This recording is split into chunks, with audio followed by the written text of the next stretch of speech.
Baik, teman-teman, saya ingin bahas soal analisa mimpi, diagnosa mimpi, apa makna dari mimpinya kamu. Jadi kalau ada yang mau bertanya, bisa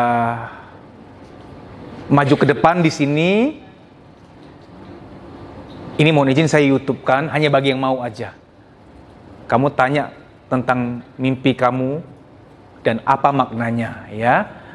Untuk mengedukasi masyarakat juga bahwa mimpi itu tidak selalu sesuatu yang bersifat petunjuk Tuhan. Kadang-kadang hanya bunga tidur. Contoh-contoh. Kadang mimpi itu kompilasi, contoh ya. Misalkan saya pernah pacaran dengan wanita yang suka pakai baju merah. Oke, terus putus dan sedih. Nah, terhadap warna merah, baju merah itu aku ada sentimen tuh, oke? Satu. Yang kedua, aku pernah masuk ke suatu supermarket buru-buru mau beli kiranti, misalkan buru-buru gitu, menabrak nenek-nenek yang bawa keranjang belanjaan, tumpah belanjaannya. Aduh, maaf ya Nek, maaf, aku bantu betulin keranjangnya, maaf ya Nek, masukin belanjanya. Sorry ya Nek, merasa bersalah. Itu kejadian mungkin yang sekian tahun beda lagi. Lalu di sekian tahun lagi ada kejadian yang berbeda, yang independen, lagi nunggu taksi di halte, lagi hujan, nunggu taksi lama, antri karena yang ngantri taksi juga banyak. 3 kejadian ini suatu saat bisa terkompilasi menjadi suatu mimpi.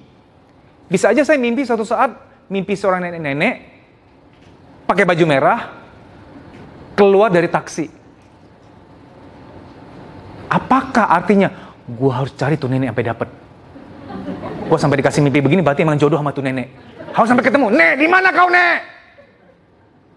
Sampai taruh di broadcast di WA. Barang siapa menemukan nenek ini, tolong cari tahu saya. Bisa sesat loh hidupku, ngerti nggak? Itu bukan untuk dicari, bukan. Itu kompilasi. Kejadian A, kejadian B, kejadian C digabung. Contoh lagi, kamu pernah nonton dulu tuh ada film mitologi Yunani, Immortal. Wah, itu beberapa scene adegannya tuh serem banget, yang sampai ya serem-serem lah, yang sampai berdarah gitu kan. Oke, ada sebuah tayangan, ada binatang mitologi yang misalkan saja badannya itu binatang, misalkan kepalanya atau dari perut ke atas ini adalah manusia. Oke, itu satu. Lalu ada kejadian di mana kamu belum ikhlasin sesuatu terhadap si mantan, ya, pacaran 5 tahun dia kawin sama orang lain, ya. Suatu saat kamu bisa mimpinya begini, kamu mimpi yang nikahi mantan kamu itu yang wujud setengah binatang setengah manusia itu, ngerti nggak? Ngejar-ngejar kamu, entah kamu lari atau kamu lawan nih, kebenaran kapan lagi gue bunuh juga nih. Jadi mimpi begitu, itu kompilasi antara tayangan sama luka batin kamu belum kelar, ngerti nggak? Kompilasi aja tuh. Termasuk mimpiin mantan, bukan berarti harus balikan sama mantan. Ada banyak kemungkinan, ada 4. Pertama, bisa jadi dia ada hutang belum bayar. Banyak pula kan, kamu jadi BPR berkedok cinta selama ini. Atau hutang janji ini, janji itu yang non materi. Atau yang kedua, sama dia tuh kamu sering di tempat-tempat indah, jadi kenangan indah tuh banyak sama dia. Ke pantai, ke padang rumput, taman bunga, semak-semak. Jadi banyak bersama dia tuh di tempat-tempat indah, jadi membekas gitu. Sehingga saya minta tolong, maka pacaran itu diharamkan. Kenapa? Ini salah satu konsekuensinya. Kok kamu belum apa-apa udah pacaran sana sini kemana-mana, nanti move on-nya yang berat gitu. Termasuk tuh kalau pacaran jangan sering ke semua mall Jakarta dipergiin semuanya tuh. Ketika udah putus nggak ada lagi mall yang indah buat kamu. Ke mall apapun inget dia gitu. Jangan gitu. Jadi kalau kamu mimpin mantan karena sering bersama dia di tempat-tempat yang indah. Jadi masuk ke alam bawah sadar. Yang ketiga, bisa mimpin mantan karena kamu belum ikhlas, masih marah, kesel sama dia, benci gitu. Tapi kadang-kadang di mimpi dibuatnya baikan. Jadi baikan lagi, damai. Itu cara alam bawah sadar kamu untuk untuk melakukan usaha pendamaian. Karena salah satu fungsi alam bawah sadar tuh rekonsiliasi. Atau yang keempat, kamu masih ada rasa sama dia memang. Terus kamu mimpi ketemu dia, ngakak-ngakak, happy kembali kayak dulu. Itu bukan berarti kamu harus bersama dia, bukan berarti dia jodoh kamu, bukan. Ngeri loh. Apalagi yang sudah menikah, aku mimpi loh ketemu mantan kami happy-happy gitu. Pergi lagi ke sebuah rumah makan di tepi pantai yang dulu dia pernah bilang, saya makan di sini yuk, katanya di sini air putihnya enak katanya. Ya versi kere kan. Biasanya kan kepitingnya enak, apa ini air putihnya enak. Nostalgia lagi di mimpinya, bukan berarti kamu harus balikan sama dia loh ya. Karena masih ada rasa gitu. Termasuk papa mama yang udah meninggal, kita mimpi beliau datang. Itu karena kita rindu gitu, atau belum ikhlas atas kepergian beliau gitu. Bukan berarti memang di malam itu benar-benar ruhnya datang, enggak selalu gitu. Nah, jadi mimpin mantan udah pasti bukan berarti karena harus bersatu. Nah, ada yang mau bertanya nggak di sini? Angkat tangan. Tapi harus maju ke depan konsekuensinya. Yuk, karena ini saya YouTube kan. Ada yang mau bertanya? Ya berhubungnya nanya pasti tentang mantan semua kan? Yang udah terjawab juga. Ada yang mau nanya tentang mimpinya apa, maknanya apa? Ya, Mas silakan maju sini depan, Mas. Ya.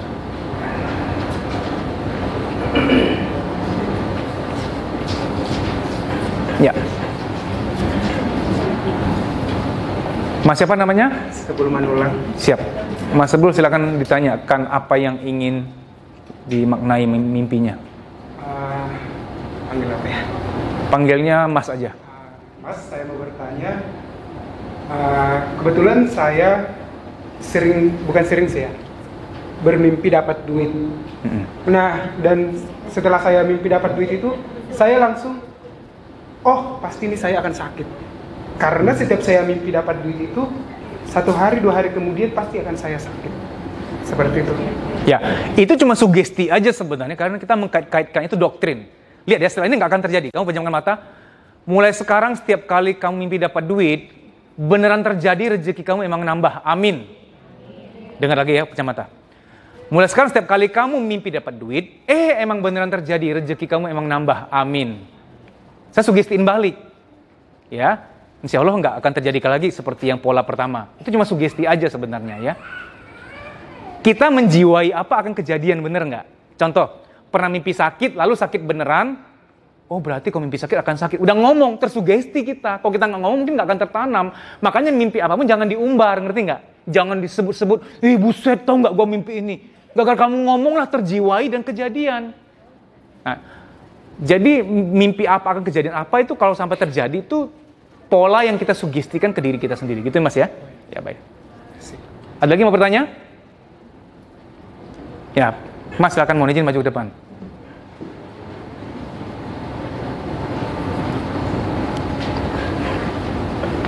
Ya, silakan. Mas Novan, siap, silakan. Assalamualaikum warahmatullahi wabarakatuh. Waalaikumsalam. Ini beneran aja nih Mas, pernah mimpi orang tua, tapi kan mendiang udah nggak ada. Pesannya tuh apa ya? Dalam lah. Saya suruh jaga orang, jaga ibu, jaga adik, jaga istri. Siap. Nah, Ya. itu saya bingung itu sebenarnya mimpi apa ya? Cuman ini apa? Tapi Bang saya juga bingung bangun hari itu emang seger gitu, maksudnya Baik. beda lah dari biasanya. Ya, terima kasih Mas ya. Pegang dulu.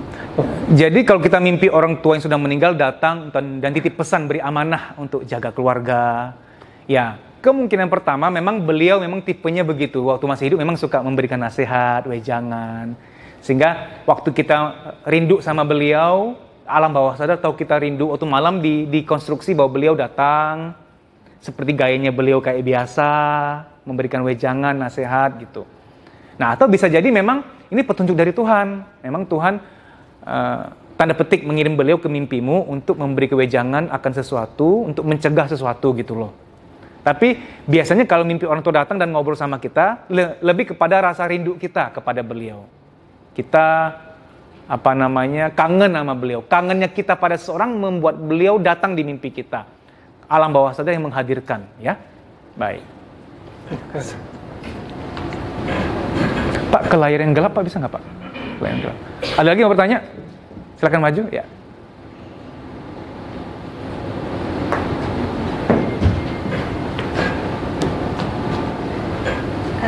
Ya, Mbak Kartika, silakan. Ya, aku mau tanya, aku pernah mimpi dikejar ular putih. Ya. Itu jadi posisi aku Ularnya cowok atau cewek? nggak tahu. Ya. Nah, posisi aku pas mimpi itu aku langsung baca di internet.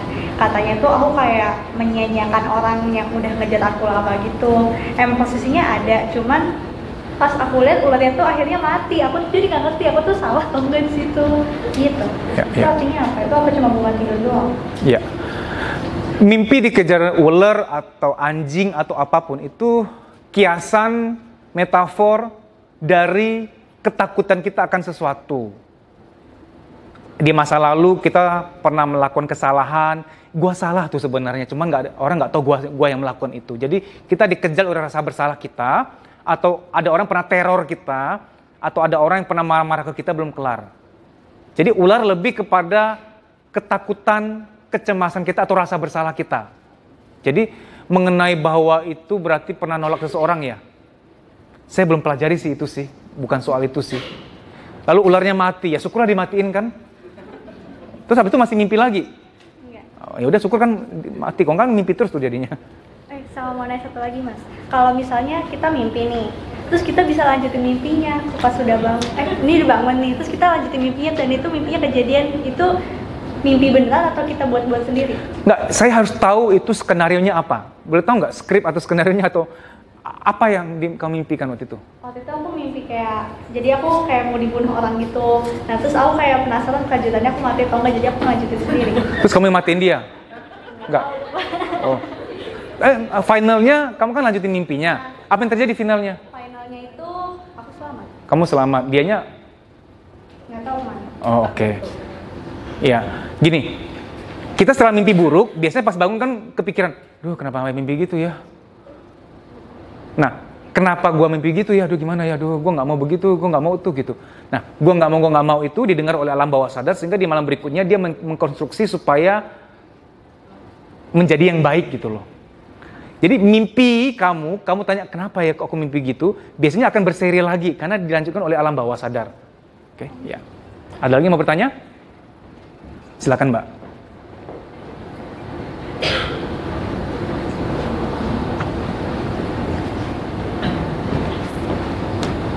Makasih mas kesempatannya.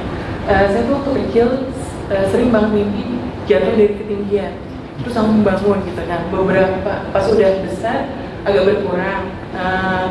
Tapi 2 bulan 3 bulan yang lalu saya mimpi kayak gitu juga, lagi intens mimpi seperti itu. Jadi jatuh dari ketinggian terus bangun tuh ya kayak kaget karena akhirnya kayak mau ke dasar kita bangun gitu. Oh jatuh udah mau deket ke dasarnya kita bangun dari gitu. Sekarang masih menjadi begitu. Ya, kamu punya mata sebentar, punya mata. Dengar kata-kata saya ya. Apapun yang membuat kamu kaget di masa lalu, entah orang tua sering bentak kamu mendadak dan bikin kamu kaget, entah ada saudara-saudari kamu salah, kamu juga ikut mendadak kamu kaget. Aku mewakili orang tua kamu, aku mohon maaf ya, maafkan aku. Di masa kecil entah di sekolahmu guru kamu pernah bikin kamu kaget, kemarin kamu mendadak, aku mewakili guru kamu, aku mohon maaf ya. Terutama untuk ayah ibumu, aku ingin mewakili mereka. Nah,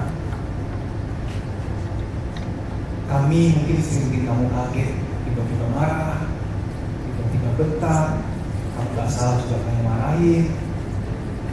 Kami mohon maaf ya nak, maafkan kami ya nak, agar korban kami di akhirat nanti tidak berat bisa diringankan. Maafkan kami ya sayang. Kami meminjam mulut seseorang sekarang memohon maaf sama kamu. Kamu yang tenang ya nak, ibunya yang nyenyak ya.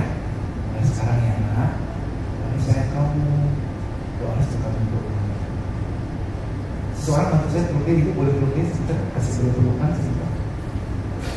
Beliau akan mewakili ibu kamu untuk peluk kamu. Dia mewakili ibu kamu peluk kamu. Berikan tepuk tangan, berikan tepuk tangan.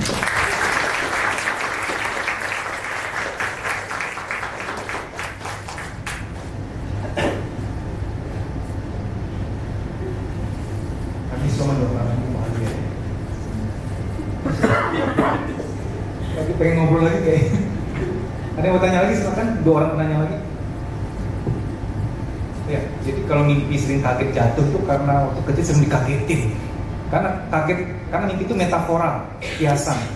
Jatuh dari loteng atau apa tuh itu kiasan dari kaget karena hal yang lain sebenarnya. Saya ingin bertanya tentang mimpi yang paling sering saya alami itu tentang rumah masa kecil saya, rumah tempat saya tumbuh. Dulu kan saya hidup di sebuah rumah yang besar, itu punya kakek nenek saya, dan saya tumbuh di sebuah rumah satu tempat saja di tengah. Dan dari dulu saya sering suka sekali mimpi hanya rumah itu saja, mulai dari ruang tamu, ruang tengah, kamar tidur saya, kemudian kamar belakang, ruang tamu, pokoknya seperti itu. Dan itu rumah itu dulu di kata orang dan memang kenyataannya seperti itu tuh berhantu. Jadi setiap minggu saya tuh pasti setiap ruangan di tempat itu tuh gelap dan juga pasti ada sosok hantu di situ. Seperti itu. Di mimpi itu kan? Iya, di mimpi itu. Tapi dulu kamu kecil emang nggak pernah ketemu hantunya kan? Pernah ada pengalaman. Melihat atau merasa? Mendengar. Oke, baik. Mimpi berada lagi di rumah di masa kecil itu cuma ada 2 kemungkinan. Pertama, sangat merindukan suasana itu lagi karena dulu mungkin di sana tempat bahagianya kamu, atau ada kejadian nggak enak di situ sehingga masih ada trauma nyangkut gitu loh. Nah, jadi tapi rumah itu masih ada sekarang?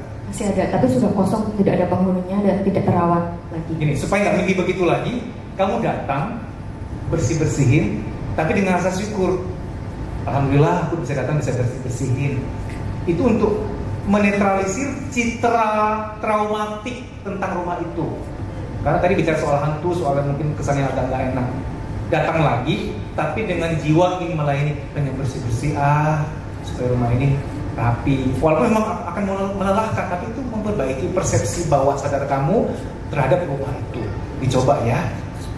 Ya. Atau kalau enggak, kalau gue repot, gue minta bantuan orang deh. Mas, Mbak, mau izin bantu saya bersihin. Pas sudah kelar ternyata, alhamdulillah akhirnya bersih ya rumah masa kecilku. Gitu. Melihat bersih, indah. Nanti kamu mimpinya tidak akan, kalau muncul lagi nggak seburuk itu lagi. Ya, terima kasih. Terima kasih. Satu lagi di penanya. Oke, mana duluan nih? Hobi dulu apa gimana? Yaudah Pak, silakan. 4 penanya ini sudah nggak akan saya 4 penanya ya, 3 orang lagi habis ini.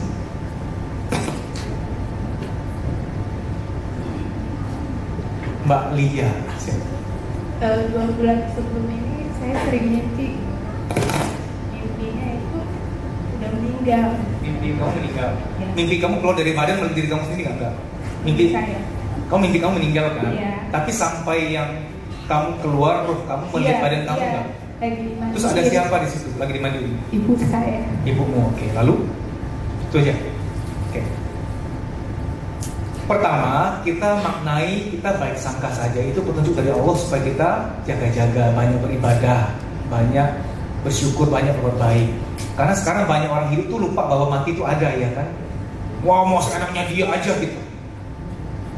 Malah sering mimpi begini, malah baiknya adalah kamu jadi orang yang baik, ibadahnya jadi bagus segala macam gitu kan. Yang kedua, mimpi mati itu nggak selalu bahwa akan mati. Karena ketakut, parno aja gitu. Ini banyak orang sekarang belakangan sakit apa terus meninggal usia muda, kita parno. Maka membaca berita tentang penyakit atau kematian tidak boleh pagi banget, nggak boleh malam banget. Kabar buruk tidak boleh dibaca waktu pagi atau malam. 2 itu aja tuh gerbangnya. Makanya tuh TV berita aku udah lama nggak nonton kalau pagi itu malam. Karena mereka nggak bisa sortir, tau nggak? Berita tentang kecelakaan pagi-pagi jam 5 gitu, aduh nggak cocok gitu loh. Apalagi radio jam 8 malam bisa memberikan orang apa kecelakaan apalah kecelakaan apa, nggak deh. Oh, itu biasanya kita sering mimpi tentang kematian atau mimpi kita sakit karena sering membaca berita tentang penyakit atau kematian di waktu yang nggak tepat. Tapi kenapa sering ya?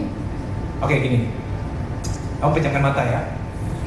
Mulai hari ini Lia ketika tidur mimpinya mimpi yang indah, bisa bermanfaat bagi banyak orang. Tarik nafas panjang. Kamu akan mimpi dalam keadaan sehat, membahagiakan keluarga, keluarga kamu bangga sama kamu, bangga banget. Dan kamu terlihat sangat bahagia dalam keadaan sehat. Karena tugasmu masih banyak, masih perlu meringankan beban banyak orang. Itulah Lia. Tarik nafas panjang. Mulai malam hari dan malam berikutnya, kamu tidurnya nyaman, tentram, dan merasa aman. Amin. Jadi Mbak Ima ini mimpi Bu D ini sudah meninggal, mendatangi dia dalam mimpi, tapi mencekik gitu kan, atau ingin membunuh tadi itu. Oke. Padahal pada kenyataannya waktu Bu D hidup sangat baik ya hubungannya ya, yakin ya nggak saling menyakiti ya. Oke. Dan ada informasi bahwa anaknya Bu D itu masih belum ikhlas, masih sedih ya. Oke. Begini, kalau kita mimpi seseorang, waktu beliau dulu hidup sama kita baik kok, mana masa baik banget malah. Tapi kok malah mimpi dia dalam mimpi datang mau nyakitin aku gitu, mencekik aku misalkan. Kalau kamu merasa nggak pernah nyakitin seseorang, dia juga nggak nyakitin kamu selama hidup. Tapi mimpinya dia datang dan menyakiti kamu, itu lebih kerasa bersalah. Mungkin misalkan aku kok merasa bersalah nggak bisa bahagian anaknya, nggak berhasil membujuk anaknya biar ikhlas. Andai kata aku ini cukup berhasil membuat anaknya ini ikhlas, tenang, kayaknya tugasku tuh itu terpenuhi gitu. Walaupun Bude nggak pernah ngomong ke aku, tolong ya bahagiakan anakku. Walaupun Bude nggak pernah ngomong begitu, tapi aku kok pengen bisa jadi teman buat anaknya beliau, pengen bisa buat beliau ikhlas anaknya ini. Tapi kok kenyataannya anaknya masih sedih, nggak berhasil aku hibur, nggak berhasil aku sayangin, masih nggak tenang. Kamu merasa bersalah aja gitu. Rasa bersalah kita pada seseorang kadang-kadang terkonstruksi dalam mimpi. Orang itu marahin kita, mau nyakitin kita, itu rasa bersalah kita sebenarnya. Itu hanya rasa bersalah kamu. Pejamkan mata, ikuti kata-kata saya. Aku memaafkan diriku sendiri. Aku sayang sama diriku sendiri. Aku ingin membahagiakan anaknya Bude. Namun aku terbatas. Tuhanlah yang bisa membahagiakannya. Semoga dimudahkan bahagianya. Bude, aku sudah berusaha maksimal, ingin lihat anak Bude bahagia. Bude yang tenang ya. Aku sayang sama diriku sendiri. Aku memaafkan diriku ini. Aku akan berbuat yang terbaik supaya anak Bude bahagia. Semoga dimudahkan. Kalaupun aku gak berhasil, tidak apa-apa. Aku memang banyak kekurangan. Aku tidak bisa membahagiakan seseorang. Sumber bahagia adalah Tuhan. Aku hanya bisa berusaha. Tarik nafas panjang. Terima kasih ya. Satu lagi yang terakhir tadi Mbak Des. Tadi mau katakan juga ya tadi ya. Mbak maju Mbak. Beliau dulu situ. Singkat aja nanti biar dengan Mbak juga singkat aja ya. Ya saya mau cerita soalnya pernah kejadian waktu SMA itu saya mimpi saya menjadi gunung Merpati Putih itu sampai ke gunung-gunung tinggi gitu. Terus sampai sekarang mimpi itu udah beda. Sekarang lebih sering sih udah ada 3 kali saya mimpi gunung itu sudah ada di atas saya. Saat itu saya sedang bersila, tapi di depan saya ada ular gede yang mau masuk saya. Ular itu lambang ketakutan di masa lalu. Pernah diteror seseorang, disakiti, tekanan dari masa lalu. Kalau burung merpati ya, burung apa tadi? Burung merpati putih yang banyak, ya itu kan binatang yang kesannya itu kan netral, baik gitu kan. Nah itu baik-baik saja sih, gak ada masalah. Ya, jadi kamu ada ketakutan terpendam belum kelar, tapi ada sesuatu mungkin Tuhan atau mungkin malaikat atau mungkin keluarga kamu, karena burung merpati itu bisa saja keluarga kamu atau orang-orang yang akan nolong kamu, akan membuat kamu bahagia. Silakan Bu yang terakhir Bu. Ya, silakan.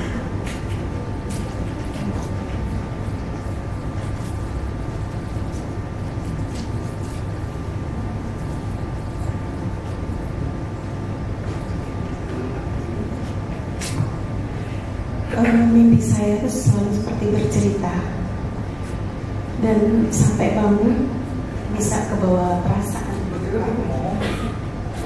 Seperti ada alur ceritanya. Saya kayak seperti kalau misalnya ceritanya itu tentang suatu kebahagiaan, sampai bangun pun saya akan bahagia. Kalau di mimpi itu ceritanya saya sedih, biasanya sampai bangun bisa sedih. Yang terakhir itu saya mimpi bapak angkat saya yang sudah almarhum. Kebetulan beliau baru diumrohkan sama istrinya. Itu beliau tuh hanya kayak seperti berpesan bahwa saya di situ saya nangis. Nangisnya itu seperti bentuk saya menyesal, tapi saya nggak tahu penyesalan saya apa.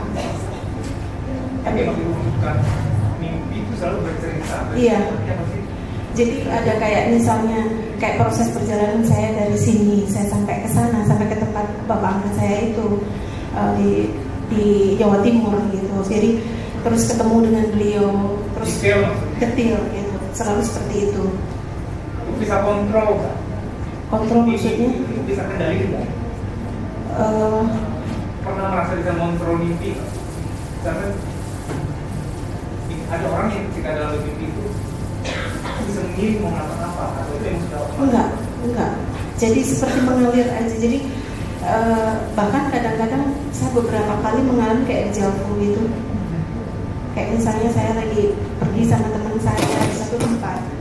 Saya pernah di sini kapan ya? Saya pernah, tapi saya belum pernah ke situ. Tapi yang pasti sih setiap saya mimpi selalu ada alur ceritanya. Seperti kayak kemarin yang terakhir saya mimpi bapak mertua saya seperti memberikan sesuatu berkarung-karung yang bahkan beliau pun bicara sama saya tuh agak segan, bukan segan ya, seperti ada gap antara saya sama bapak mertua saya. Tapi di situ beliau sepertinya dekat, dan itu sampai bangun itu ke bawah saya senang gitu, senang karena akhirnya bapak mertua saya bisa begitu welcome saya gitu. Setelah mimpi terbawa perasaan, pastilah ya semua orang mengalami. Lalu gini, orang yang tipe otak kanan banget, visual banget, imajiner banget, yang sering berimajinasi, yang artnya bagus, itu memang kalau mimpi itu agak detail memang. Selain itu, mimpi juga ungkapan dari harapan-harapan kita. Mungkin sama seseorang kita pernah ada kesalahpahaman, kita pengen menyelesaikan tapi nggak ada kesempatan gitu kan, nggak ada kesempatan untuk bicara. Seringkali di mimpi itu dibuatlah rekonsiliasi di situ, solusinya di situ supaya tenang. Jadi satu fungsi alam bawah sadar tuh ingin menyelesaikan supaya kisah nyata itu yang belum tuntas dituntaskan di alam mimpi. Seorang yang bentrok sama kita akan mimpi sama dia baikan akhirnya gitu loh. Itu untuk orang yang tipenya penyelesai, aku pengen itu selesai, cuma nggak ada kesempatan ngomong, nggak ada forum untuk bicara. Itu ya, terima kasih. Demikian video ini, nanti saya akan lanjutkan di analisa mimpi part yang berikutnya. Terima kasih. Teman-teman, mohon bisa subscribe channel Pulih Psikologi dan nyalakan lonceng notifikasi agar setiap ada postingan video baru, kamu bisa tahu dan bisa menonton. Terima kasih.